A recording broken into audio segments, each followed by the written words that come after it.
Hello students, एक बार फिर से मैं हाजिर हूँ आप सभी के बीच में एक नया टॉपिक के साथ जिसका नाम है अंक गणित की आधारभूत प्रमेय। इसके पहले आपने यूक्लिड का विभाजन प्रमेय का एवं उस पर आधारित विभिन्न प्रकार के प्रश्नों को सॉल्व करना अच्छी तरह से सीख लिया है। ठीक है, उम्मीद करता हूँ कि यह टॉपिक भी बहुत ही बेहद ही अच्छी तरह से बहुत ही आसानी से आप लोग को समझ में आ जाए और इस पर आधारित जितने भी प्रश्न हैं उसको आप लोग सॉल्व करना सीख लें। ठीक है, हम लोग देखेंगे अंक गणित की आधारभूत इस प्रमेय को शुरू करने से पहले मैं मुख्य रूप से दो प्रकार के संख्याओं के विषय में चर्चा करना चाहता हूं ताकि आपको यह थ्योरम बहुत बेहतर तरीके से समझ में आ जाए। वे संख्याएं हैं, पहला भाज्य संख्या, एक है भाज्य संख्या, सब जानते हैं। एक बार मैं क्विक रिवीजन कर दे रहा हूं। भाज्य संख्या कैसी संख्याएं हैं? तो वैसी सभी संख्याएं, वैसी संख्याएं जो स्वयं एवं एक के अतिरिक्त अन्य किसी संख्या से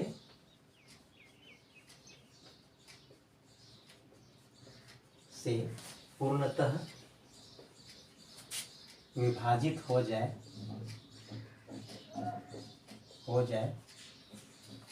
उन्हें भाज्य संख्या कहते हैं। उन्हें भाज्य संख्या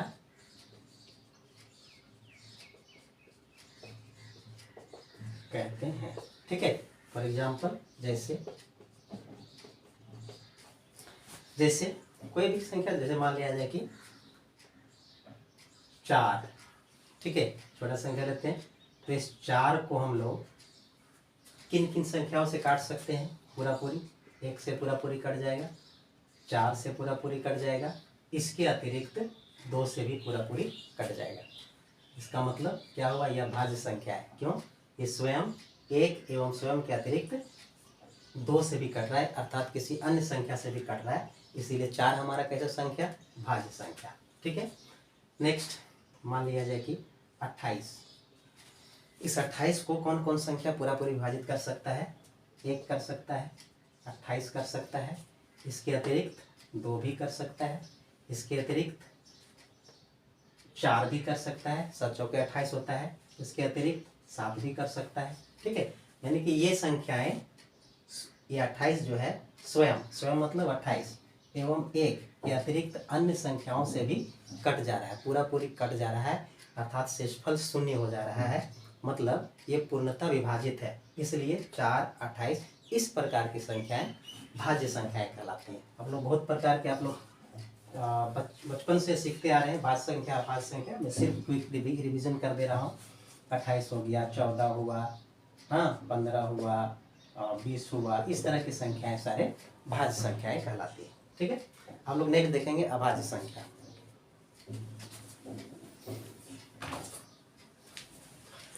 अभाज्य संख्या क्या है? तो ठीक भाज्य संख्या का उल्टा है। उल्टा मतलब क्या? भाज्य संख्या में होता है वे सारी संख्याएं जो स्वयं एवं 1 के अतिरिक्त अन्य किसी संख्या से पूर्णतः विभाजित हो जाए, उन्हें भाज्य संख्या कहते हैं। और अभाज्य संख्या में क्या हो जाएगा?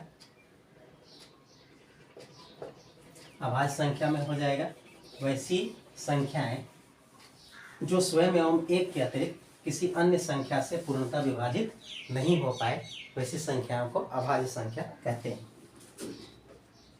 वैसी संख्याएं जो स्वयं एवं 1 के अतिरिक्त, मतलब छोड़कर, अतिरिक्त अन्य किसी संख्या से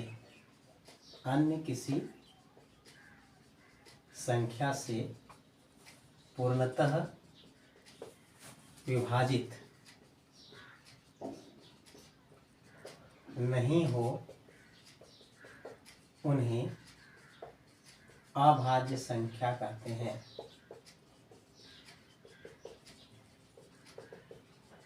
ओके, जैसे मान लिया जाए 2। देखिए 2 किससे किससे कट सकता है? ये 1 से पूरा कट सकता है और 2 से कट सकता है, इसके अतिरिक्त अन्य कोई संख्या से ये नहीं कट सकता है, इसीलिए 2 एक अभाज्य संख्या है। ठीक है, 3 3 भी 1 से कट सकता है, 3 से कट सकता है और कोई चीज़ से नहीं कट सकता है। 17 भी 1 से कट सकता है, स्वयं 17 से कट सकता है और कोई चीज़ से नहीं कट सकता है। 34, ठीक है, 34 जो है 1 से कट सकता है, स्वयं 34 से कट सकता है, उसके बाद 2 से भी कट सकता है, उसके बाद 17 से भी कट सकता है। इसका मतलब हुआ कि यह 1 एवं स्वयं के अतिरिक्त अन्य संख्याओं से कट जा रहा है, इसीलिए यह एक भाज्य संख्या है या अभाज्य संख्या नहीं है। ठीक है, 2, 3, 17, 19, 23, ठीक है, 29, इस प्रकार की जो संख्याएं हैं वे सभी अभाज्य संख्या कहलाते हैं। ठीक है, चलो इसको मिटा देते हैं। अब हम लोग आते हैं टॉपिक पर। तो आइए देखते हैं अंक गणित की आधारभूत प्रमेय का परिभाषा। परिभाषा क्या है? Definition of fundamental theorem of arithmetic. इसका परिभाषा क्या कहता है? परिभाषा कहता है कि प्रत्येक भाज्य संख्या को अभाज्य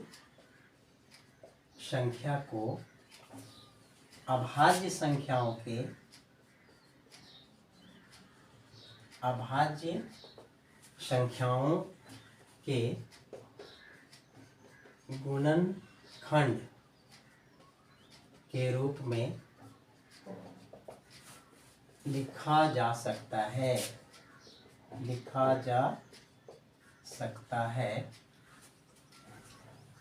एवं गुणनखंड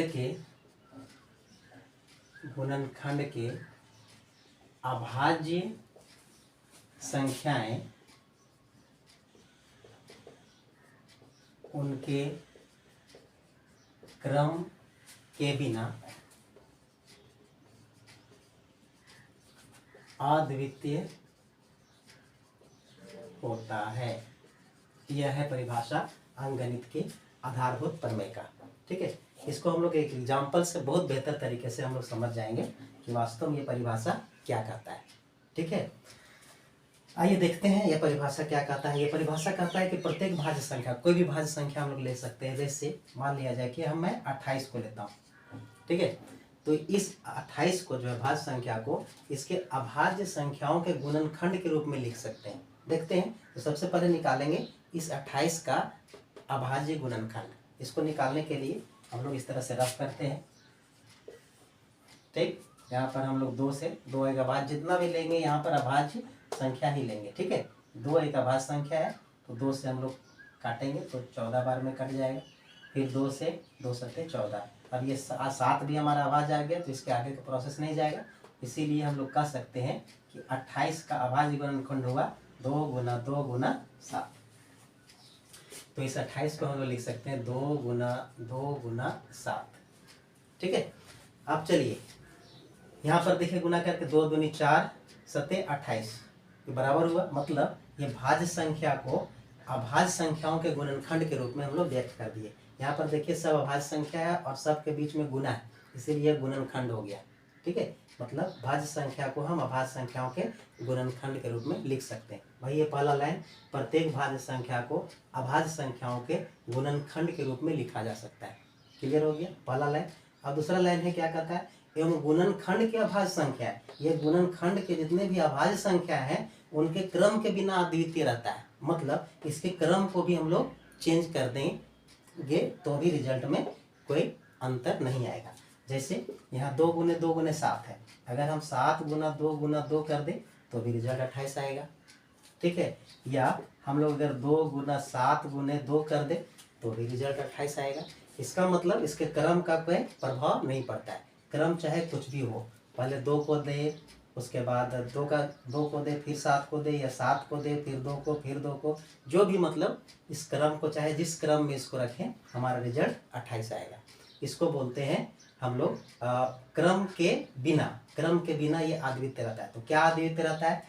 तो जब भी आएगा 2 आएगा, 2 आएगा, 7 आएगा। देखो यहाँ पर 28 का अभाज्य गुणनखंड हुआ 2 2 7। ठीक है, यहाँ पर भी अगर क्रम चेंज करते हैं फिर भी हमारा यही तीनों संख्याएं आते हैं, यही तीनों अंक आते हैं। कौन कौन? 2 2 7। यहाँ पर भी क्रम चेंज करते हैं तो यही तीनों अंक आते हैं, 2 7 2। ठीक है, मतलब जो ये भाज्य संख्या का जो अभाज्य गुणनखंड है उसके जो भी ये फैक्टर्स कहलाते हैं, ये गुणनखंड जो है अभाज्य संख्याएं जो यहाँ पर आए हैं वो अभाज्य संख्याएं हमारे अद्वितीय रहता है। यानी कि 2 2 7 है तो यहाँ भी 7 2 2, इसके अतिरिक्त और कोई संख्या कोई अंक नहीं आ सकता है। ठीक है, इसीलिए इसको बोलते हैं कि गुणनखंड के अभाज्य संख्याएं उनके क्रम के बिना अद्वितीय रहता है। मतलब ये गुणनखंड के जितने भी अभाज्य संख्याएं हैं वो अद्वितीय रहते हैं, बदल नहीं सकते। ठीक है, केवल उसके क्रम को ही हम लोग बदल सकते हैं।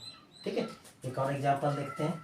मान लिया जाए कि 30, तो 30 का अभाज्य गुणनखंड कैसे निकलेगा?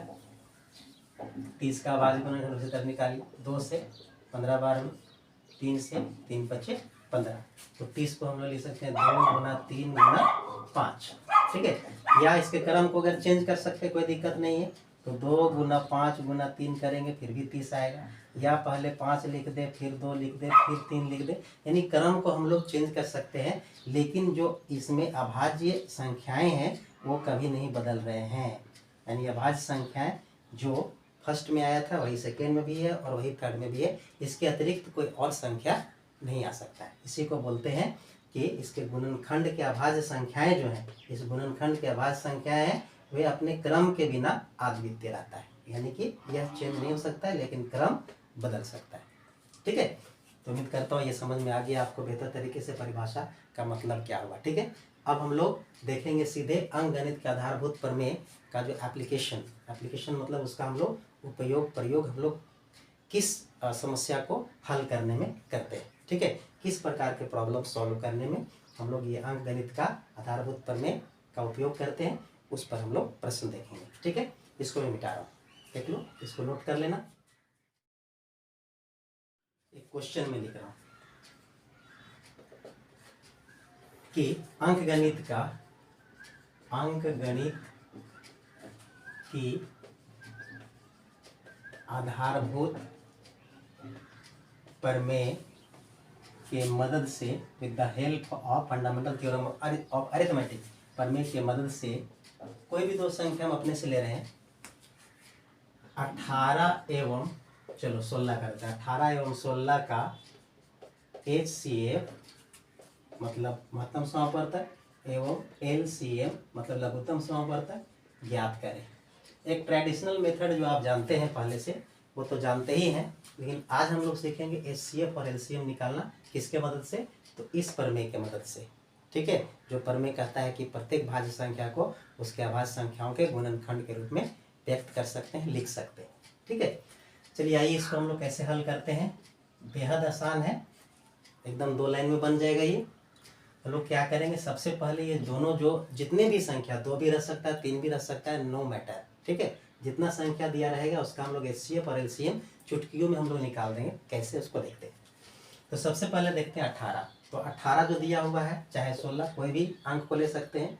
तो सबसे पहले हम ये जो संख्याएं दिए हुए हैं उनका हम लोग अभाज्य गुणनखंड ज्ञात करते हैं। ठीक है, तो लिखते हैं 18 का अभाज्य गुणनखंड क्या होगा। देखिए 18 का अभाज्य गुणनखंड अगर नहीं आता है तो इधर सॉल्व कीजिए, शॉर्ट में ऐसे 18 लिखिए, 2 से काटिए, 2 9 18, फिर 3 3 9। ठीक है, अभाज्य गुणनखंड क्या निकलेगा, देखिए 2 गुना 3 गुना 3, 2 गुना 3 गुना 3, ऐसा हो गया 18 का अभाज्य गुणनखंड। नेक्स्ट क्या है, 16, लिखेंगे 16 का अभाज्य गुणनखंड। तो अभाज्य गुणनखंड 16 का इसी तरह से निकाल लेंगे, ऐसा 16 का 2 से चलेंगे, 2 8 16, 2 चौके 8, फिर 2 दूनी 4। देखिए सब संख्या है हमारे अभाज्य, जितने भी संख्या है वो अभाज्य संख्या है। मतलब हम लोग इसको 16 को हम लोग 2 गुना 2 गुना 2 गुना 2 ऐसा लिख सकते हैं। 2 दूनी 4, दूनी 8, दूनी 16, देखो 16 आ जाएगा। मतलब ये भाज्य संख्या है, 18 और 16 भाज्य संख्या है। इसे अभाज्य संख्याओं के गुणनखंड के रूप में हम लोग व्यक्त कर दिए। नेक्स्ट स्टेप है क्या, हम लोग का HCF डायरेक्ट। देखिए क्या होगा, लिखेंगे HCF, ऐसा करके ब्रैकेट दे देंगे, HCF 18, 16। इसका मतलब होगा 18 और 16 का महत्तम समापवर्तक मतलब HCF क्या होगा। देखिए बहुत ही आसान है, ये दोनों का जो गुणनखंड अभाज्य गुणनखंड निकाले हैं वो देखिए दोनों में कॉमन कौन है। तो यहाँ पर मैं गोल घेरा लगा रहा हूँ, 2 इसमें भी है, इस गुणनखंड में भी 2 है, इस गुणनखंड में भी 2 है। ठीक है, इसके अतिरिक्त कोई और संख्या नहीं है, क्योंकि यहाँ 3 है लेकिन इसमें 3 नहीं है, ये 3 है यहाँ, इसमें 3 नहीं है, ये 3 को 2 है लेकिन इसमें 2 नहीं है। ठीक है, जो 2 था उसको हमने गोल घेर करके रख लिया। ठीक है, सेलेक्ट कर लिया उसको। तो इसका HCF जो होगा, जो घेरा किए हम, मतलब जो जोड़ा लगाए, इस जोड़ा में से एक वापस आ जाएगा। ठीक है, एक ही लेंगे, मतलब 2 को हम लोग लिए, इसका 2 इसका 2, यहाँ पर हम लोग 2 लिखेंगे। ठीक है, तो HCF हमारा निकल गया 2। अगर कोई और जोड़ा निकल जाता तो उसका भी हम लोग एक अंक निकाल के इसके साथ गुना कर देते, तो हमारा HCF निकल जाता। ठीक है, नेक्स्ट अब LCM देखिए क्या होता है। LCM लिखेंगे, फिर ब्रैकेट देंगे, 18 और 16 लिखेंगे। LCM में क्या करेंगे, तो जो ये घेरा लगाए, ठीक है, इस तरह का जो हम लोगों ने जोड़ा लगाया, इस जोड़ा में से एक बाहर करो, मतलब जो HCF निकाले थे वो संख्या, बाकी जितना भी बेजोड़ा है उस सब को लिख डालिए। जैसे यहाँ से एक 3 है तो गुना करेंगे 3, फिर दूसरा 3 है तो फिर गुना करेंगे 3, फिर यहाँ से 2 है तो इसको करेंगे 2, फिर यहाँ से 2 है तो इसको करेंगे 2, और फिर यहाँ से 2 है तो इसको भी लिख देंगे 2।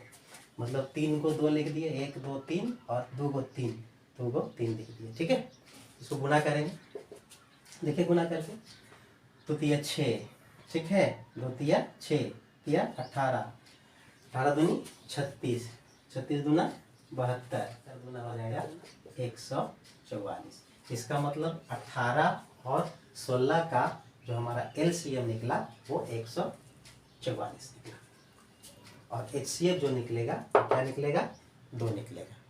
ठीक है, तो इस तरह से हम लोग अंकगणित के आधारभूत प्रमेय के माध्यम से हम लोग HCF और LCM आसानी से ज्ञात कर सकते हैं। अब एक क्वेश्चन देखते हैं आपके बुक से, और कुछ क्वेश्चन हम लोग देखेंगे किस तरह से हम लोग इस प्रमेय की मदद से HCF और LCM ज्ञात करते हैं। प्रोसेस यही है, सबसे पहले जो भी संख्या दिया रहेगा उसका हम लोग अभाज्य गुणनखंड निकालेंगे, और उसके बाद अगर HCF निकालना हो तो जोड़ा लगाएंगे, जोड़ा वाले संख्या लेकर के अगर एक से ज़्यादा है तो सबको गुना कर देंगे, वही हमारा HCF हो जाएगा। बाकी LCM में क्या होगा, जोड़ा वाला एक लेंगे और अन्य जितने भी शेष बच गए हैं उस सबको भी गुना कर देंगे, तो हमारा वो LCM निकले। और 20 का HCF और LCM ज्ञात करें किसके मदद से, अंकगणित के आधारभूत प्रमेय के मदद से। कुछ नहीं करना, वेरी सिंपल। देखिए हाल में 6 का अभाज्य गुणनखंड निकालिए, से 6 का अभाज्य गुणनखंड कितना होगा, तो 2 गुना 3 होगा। देखिए 6 का 2 और 3, 2 गुना 3। ठीक है, नेक्स्ट 20 का अभाज्य गुणनखंड निकालिए उसी तरह से। 20 का देखिए कैसे, 2 10 2 5, ठीक है, 2 दूनी और 4 5 20, तो 20 का अभाज्य गुणनखंड होगा 2 गुना 2 गुना 5।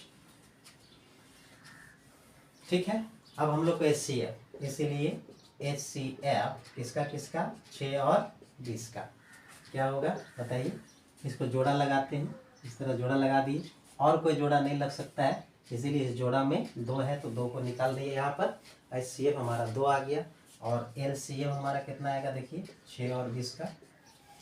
तो ये जोड़ा लगाए उसका 2 निकल जाएगा, बाकी ये 3 को भी गुना कर देना है, और ये 2 को भी गुना कर देना है, और ये 5 को भी गुना कर देना है। ठीक है, गुना करेंगे, 2 3 6, 6 दूनी 12, 12 5 60, तो HCF हुआ 2 और LCM हुआ 60। कितना आसान है बनाना। ठीक है, अब थोड़ा एक बड़ा संख्या लेते हैं।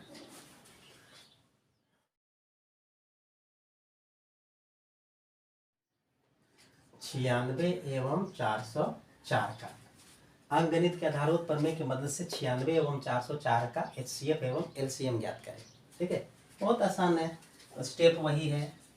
2 नंबर का क्वेश्चन आपका बोर्ड में पूछता है, आराम से बनाया जा सकता है, फुल का फुल नंबर उठेगा आपका। हम लोग देखते हैं, हल करते हैं। ठीक है, हल करते हैं। पहले 96 का लिखेंगे, 96 का अभाज्य गुणनखंड, अभाज्य गुणनखंड। ठीक है, तो यहाँ 96 लिख लेते हैं, रफ में करेंगे, फ्रंट पे अपना मेन पेज में नहीं कीजिएगा, सब रफ का काम है। 96 से 2 2 चौके 8 और 2 8 16, फिर 2 से 2 दूनी 4, ठीक है, 2 चौके 8, फिर 2 से 12, फिर 2 से 6, फिर 2 से 3। गुना करके देखें, 2 दूनी 4 दूनी 8 दूनी 16 दूनी 32, 32 दिया 96। तो लिखेंगे 2 गुना 2 गुना कितना बार, देखिए 1 2 3 4 5, 2 गुना 2 4 बार, गुना 2 गुना 2 गुना 5। ठीक है, एक बार करके देखते हैं। 2 दूनी 4 दूनी 8 दूनी 16 दूनी 32, 3 होगा, 32 दिया 96। ठीक है, तो इस तरह से हम लोग 96 का अभाज्य गुणनखंड निकाल लेंगे। उसी प्रकार से निकालेंगे, इसी प्रकार से 404 का अभाज्य गुणनखंड बराबर कितना होगा, इधर से हम लोग निकालते हैं 404। ऐसा करते हैं, 2 से देते हैं 202, ऐसे में जाएगा, फिर 2 से 101। 101 अपने आप में जो है अभाज्य संख्या है, इसीलिए इसका अभाज्य गुणनखंड निकलेगा 2 गुना 2 गुने 101। ठीक है, तो इस प्रकार से हम लोग करेंगे। नेक्स्ट में आइए, हम लोग को अब देखना है HCF। HCF किसका, HCF ऑफ 96 और 404। जोड़ा लगाते हैं, 1 2 यहाँ से आया, 1 2 यहाँ से आया। ठीक, और कोई जोड़ा लग सकता है, कुछ नहीं जोड़ा लग सकता है। तो यहाँ जो जोड़ा लगा है उसमें से 2 बाहर किए, गुना किए, फिर यहाँ जोड़ लगाए 2 बाहर किए, और दोनों को गुना करेंगे तो आएगा 4। मतलब 96 और 404 का HCF हमारा 4 निकला। ठीक है, अब निकालते हैं LCM। किसका किसका, 96 और 404 का LCM निकाल रहे हैं। तो LCM के लिए फिर हम लोग क्या करेंगे, ये जोड़ा जो लगाया है उसमें से एक बाहर करेंगे, मतलब यहाँ से ये जोड़ा में से एक बाहर, यानी जो HCF निकाले वही वाला लिखा जाएगा 2, और फिर गुना ये जोड़ा में से 1 2, बाकी जो शेष छूट गया है सबको नोट करें। 1 2 3, 3 को 2 लिखेंगे, 2 गुना 2 गुना 2, फिर ये 3 लिखेंगे 3, और फिर 101 लिखेंगे। सबको गुना करके देखिए, 2 दूनी 4 दूनी 8 दूनी 16 दूनी 32, 32 दिया 96। ठीक है, 96 को 101 से गुना करो, साइड में रफ करेंगे। 96 को 101, 101 को 96 से गुना करो, रिजल्ट क्या आएगा, 6 का 6, 6 0 606 0, 9 का 9 0 9। ठीक है, ये हुआ 9696। ठीक, तो LCM हमारा आ जाएगा 9696। ठीक है, कितना सिंपल है। 96 404 बड़े से बड़े संख्याओं का और छोटे से छोटे संख्याओं का भी हम लोग HCF और LCM किसके मदद से, अंकगणित के आधारभूत प्रमेय के मदद से बहुत ही इजी वे में निकाल सकते हैं। ठीक है, तो उम्मीद करता हूँ ये बेहतर समझ में आ गया होगा। नहीं समझ में आएगा कमेंट कीजिए। ठीक, तो चलिए इसको मैं मिटा दे रहा हूँ। अब हम लोग कुछ और प्रश्नों को देखते हैं। उसके लिए मैं एक फॉर्मूला आप लोग को बताता हूँ। ठीक है, ये फॉर्मूला को नोट कर लीजिएगा। फॉर्मूला होता है HCF इंटू LCM बराबर पहली संख्या गुना दूसरी संख्या। ठीक है, ये फॉर्मूला है। ये फॉर्मूला का उपयोग हम लोग कब कर सकते हैं, जब दो संख्याएं दिए हुए हों, HCF मिल गया है, HCF हम लोग निकाल ले, सिर्फ 2 ही संख्याओं के लिए एप्लीकेबल है।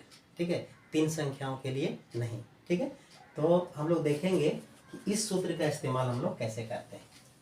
ठीक, इस सूत्र है, ये फॉर्मूला है HCF गुना LCM बराबर पहली संख्या गुना दूसरी संख्या। आइए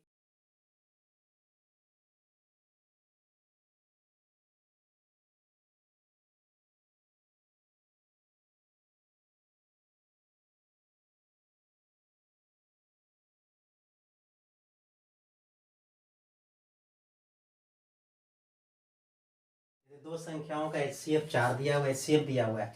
पहली संख्या दे दिया गया 96, दूसरी संख्या दे दिया गया 404।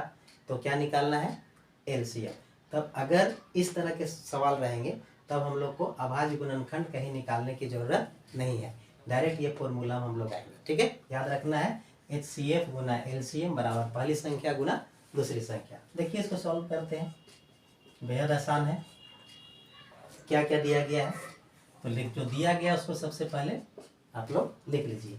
दिया गया है नंबर 1 HCF बराबर कितना दिया हुआ है तो 4 दिया हुआ है। नंबर 2 क्या दिया हुआ है पहली संख्या, तो पहली संख्या कितना है 96, या खाली लिखो संख्याएं बराबर, पहले दूसरी लिखने के स्थान पर लिखो संख्याएं, क्या क्या संख्याएं दिए हुए हैं बराबर 96 एवं 404। ये जो से दिया हुआ है तो हम क्या याद करना है LCM याद करना है। इसीलिए हम लोग लिखेंगे हम जानते हैं कि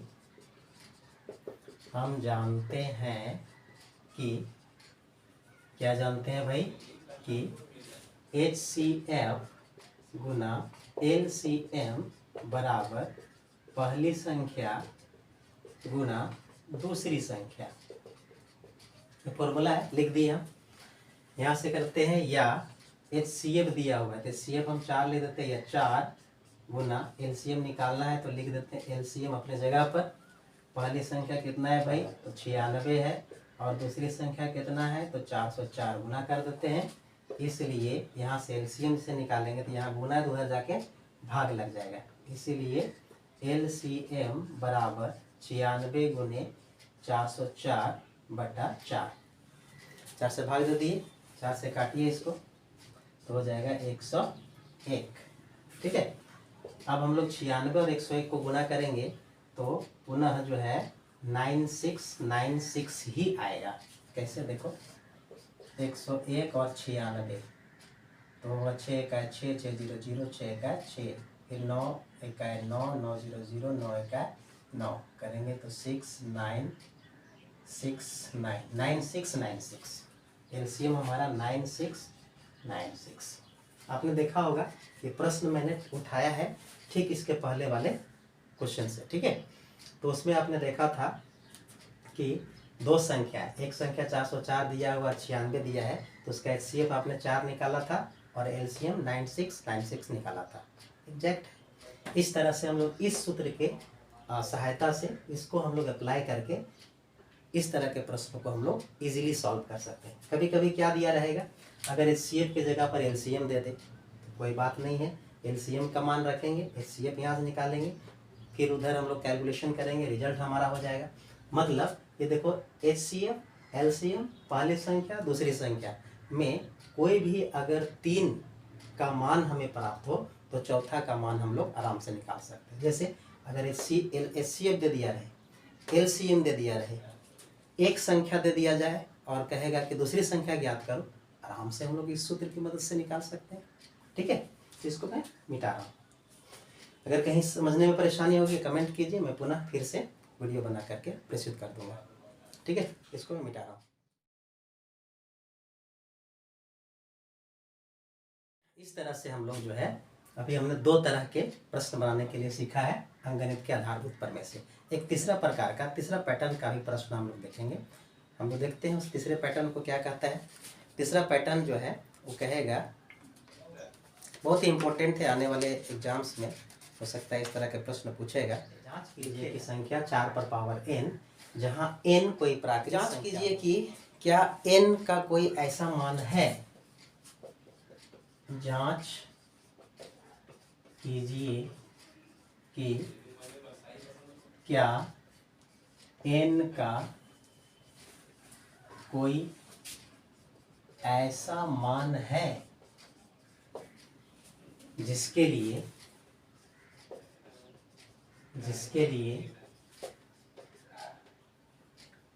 संख्या 4 अंक 0 पर समाप्त हो सकता है।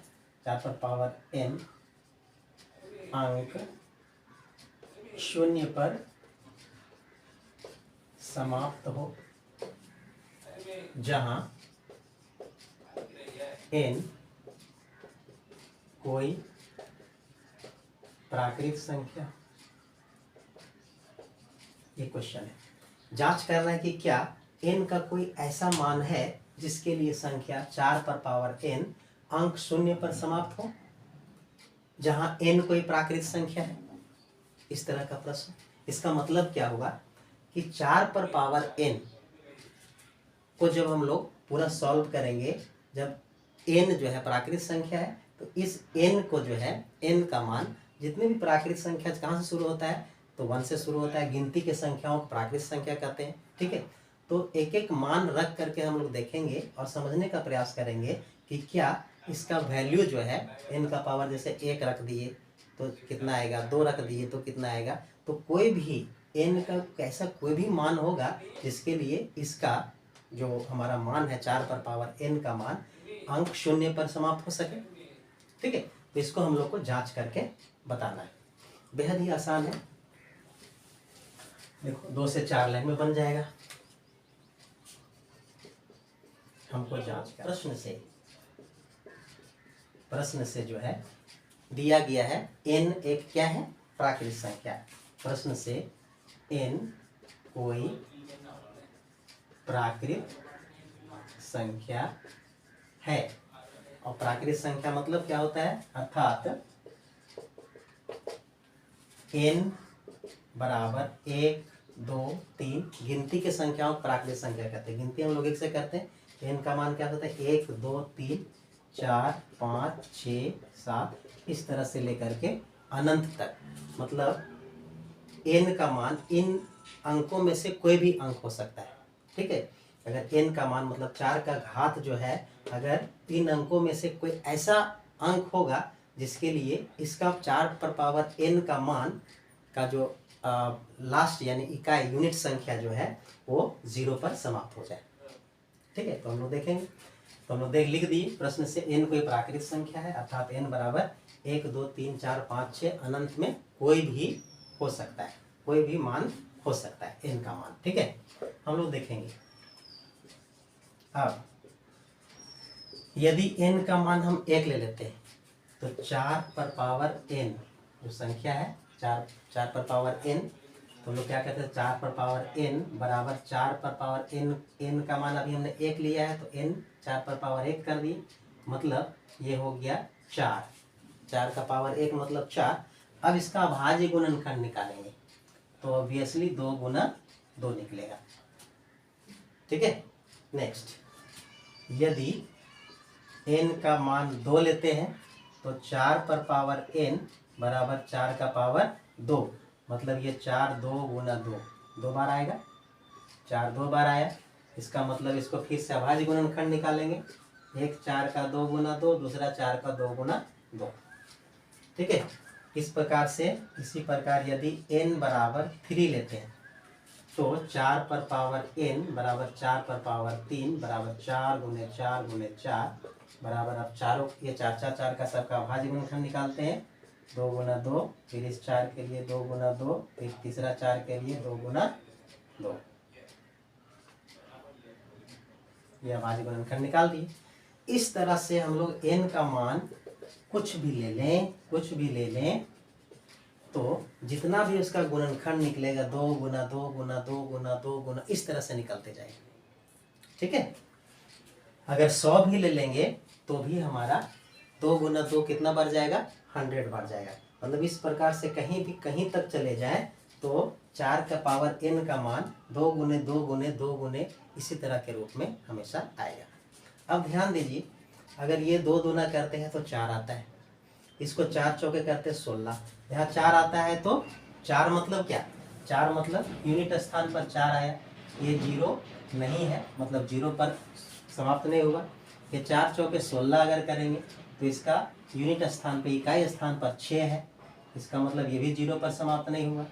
उसके बाद इसको आ जाओ, 2 दूनी 4 दूनी 8 दूनी 16, यहाँ पर 2 दूनी 4 दूनी 8 दूनी 16 दूनी 32 दूनी 64, इसका मान हमारा 64 आएगा, इसका मान हमारा 32 आ जाएगा, इसका मान हमारा 4 आएगा। यानी सब के जो यूनिट प्लेस है, यानी कि इकाई संख्या है, इकाई अंक जो है वो कभी भी 0 के बराबर नहीं आ रहा है। हाँ, 0 के बराबर आता, कब आता, कि अगर कहीं पर भी इस अभाज्य गुणनखंड में कहीं पर भी अगर 5 आ जाए, ठीक है, अगर इसमें 5 आ जाता तो 5 चौके 20, देखो 2 दूनी 4 25 20, तो 20 आता तो यहाँ पर जो अंक है 0 पर समाप्त हो रहा है, ठीक है, 0 पर समाप्त हो रहा है। अगर इसमें भी 5 आ जाता, इसमें भी 5 आ जाता तो 2 दूनी 4 दूनी 8 दूनी 16 25 80, 80 ये भी 0 आ जाता। मतलब 5 अगर आ जाता तो 4 पर पावर n का जो मान है वो 0 पर समाप्त होता, उसका जो वैल्यू है उसका इकाई स्थान पे क्या आता, 0 आता। लेकिन यहाँ कहीं भी संभावना नहीं है, ठीक है, कहीं पर भी संभावना नहीं है 5 आने का। क्यों? क्योंकि कोई भी भाज्य संख्या का अभाज्य गुणनखंड में आने वाले जो अभाज्य संख्याएं हैं वो अद्वितीय होते हैं, यानी कि जो है सो वही रहेगा, अन्य कोई चीज़ नहीं आ सकता, ठीक है। अर्थात 5 आने की कहीं संभावना है ही नहीं। अगर 5 आता तब ही 4 पर पावर n अंक 0 पर समाप्त होता, क्योंकि 5 नहीं है इसलिए 4 पर पावर n अंक 0 पर कभी समाप्त नहीं हो पाएगा, ठीक है। उसी को हमें लिख देंगे, ठीक है। आइए लिखते हैं इसको डॉट डॉट डॉट डॉट करके हम लोग और भी कर सकते हैं। यदि n बराबर 100 ले लें तो क्या होगा, 4 पर पावर 100 बराबर 4 पर पावर n 4 पर पावर 100, ऐसा ऐसा करके डॉट करके लिख सकते हैं। बराबर 4 गुने 4 गुने 4, इसका मतलब कितना बार जाएगा, 100 बार जाएगा। और इसी तरह से हो जाएगा 2 गुना 2 गुना 2 गुना 2 गुना 2, इस तरह से जा सकता है, ठीक है। अब हम लोग इसको लास्ट में कंक्लूड करते हैं, ठीक। तो कंक्लूड क्या करेंगे, इसको मैं मिटा रहा हूँ, मिटाने के बाद इसको कंक्लूड करेंगे, ठीक है।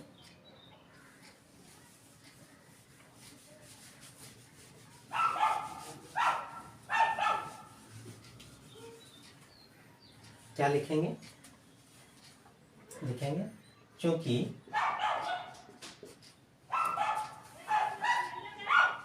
4 पर पावर n का मान 4 पर पावर n के अभाज्य गुणनखंड में,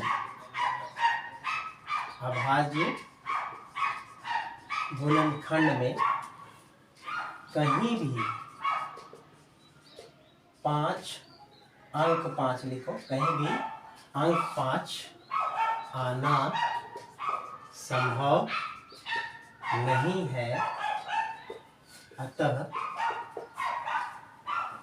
4 पर पावर n अंक 0 पर समाप्त